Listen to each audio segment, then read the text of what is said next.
So it's official.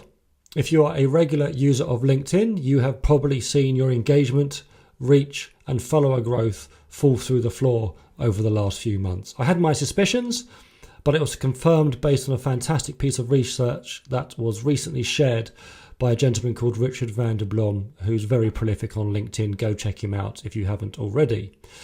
And this research, I think, appeared in Hung Lee's Brain Food letter recently. So thanks, Hung, for putting this under my nose. What this graph does and what this research shows is that if you are doing organic social media in an employer branding and talent marketing team expecting results, you probably weren't getting any before, let's face it. But even more so, you're probably not getting anything now. So it begs the question, why are we doing organic social in employer branding and talent marketing? Should we stop it altogether? And with those resources, time, money and people's energy be better invested elsewhere? I have an idea, and that's what I'm going to share in this video.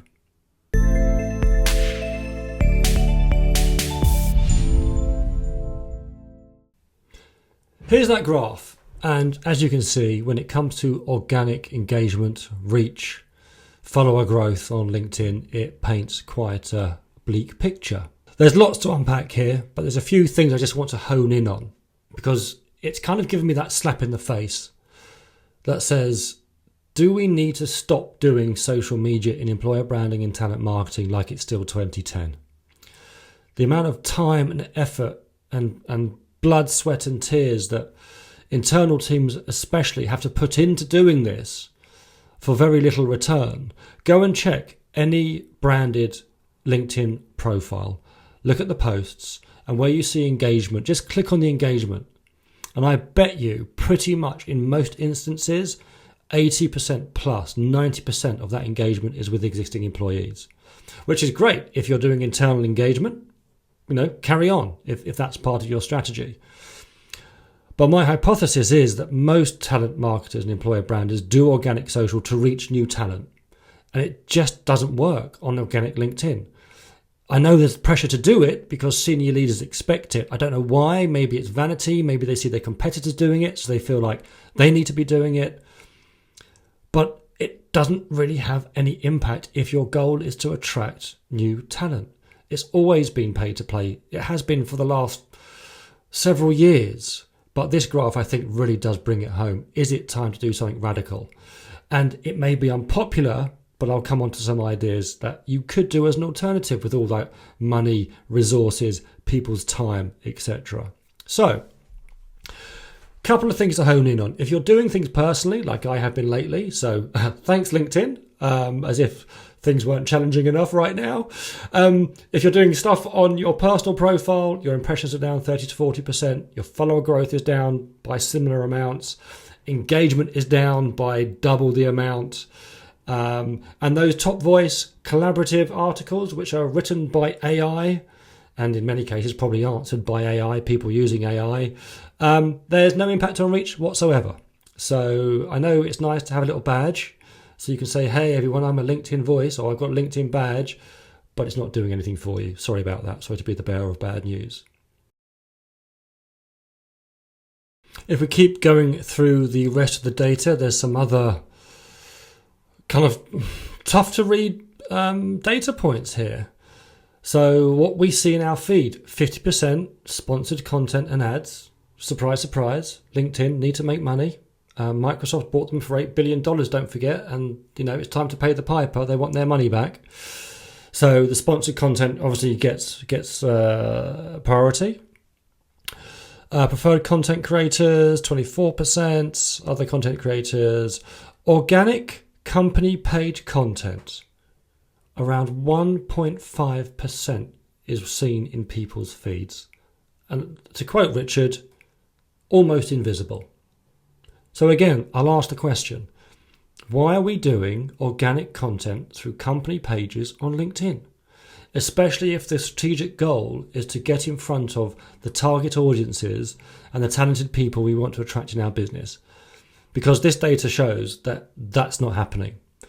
So if you're doing something to achieve something and you're not achieving it, how long do you do it for before someone goes, Houston, we got a problem, we might need to change direction?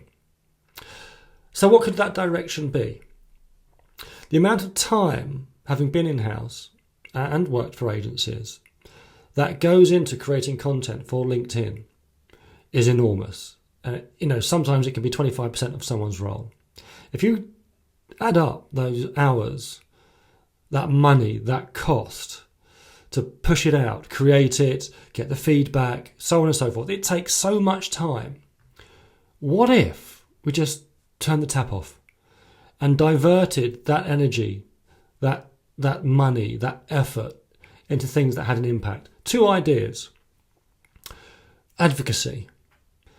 If you could invest the amount of time we pour into organic LinkedIn content into a robust, well thought out strategic advocacy program, I think you'll see significantly better results and impact to your employer branding and talent marketing efforts. You could invest in tech. You'd have someone who could actually, go out and engage with advocates, keep them warm, coach them, support them, give them the aftercare they need to keep an advocacy program working and successful for the long term. Or as an alternative, and I know CRM get a bad rep, sometimes the technology isn't great, but sometimes, it does a decent job. And it's more about the people using the tech sometimes than actually the tech itself. But what if you diverted all that energy, all those resources, all that time, all that money on ineffective organic LinkedIn content and put it into a CRM strategy where you built out a CRM, you filled it with leads, you kept those leads warm by doing proper content to nurture them, maybe over time segment audiences and give them value adding content that makes their life easier, makes them warm to you. And you're effectively building a house that you own on land that is yours. As opposed to effectively what you're doing with organic LinkedIn is you're trying to build a house where LinkedIn are the landlord, the land is theirs, and as you can see, anytime they want to change the rules, they will do so. And you won't be consulted when they do. So maybe it's extreme. Maybe it's too radical. Maybe the senior leaders just won't buy it because they're sometimes, in many respects, quite behind on their understanding of how social media works, and there needs to be a significant element of education there. But if anything else, what this graph tells me when it comes to organic LinkedIn, something has to change. And I think advocacy and CRM can really be those things that you could just divert that investment towards and have a much better impact on your employer branding and talent marketing efforts. What do others think? Am I going mad? Are it too extreme? Or are other people starting to maybe think the same thing? Maybe not be as vocal as me about it, but in the background, in the shadows, are sitting there nodding, going, maybe he's got a point. As always, I'd love to know in the comments. I hope this thinking helps someone out there, and I'll see you again soon. Cheers.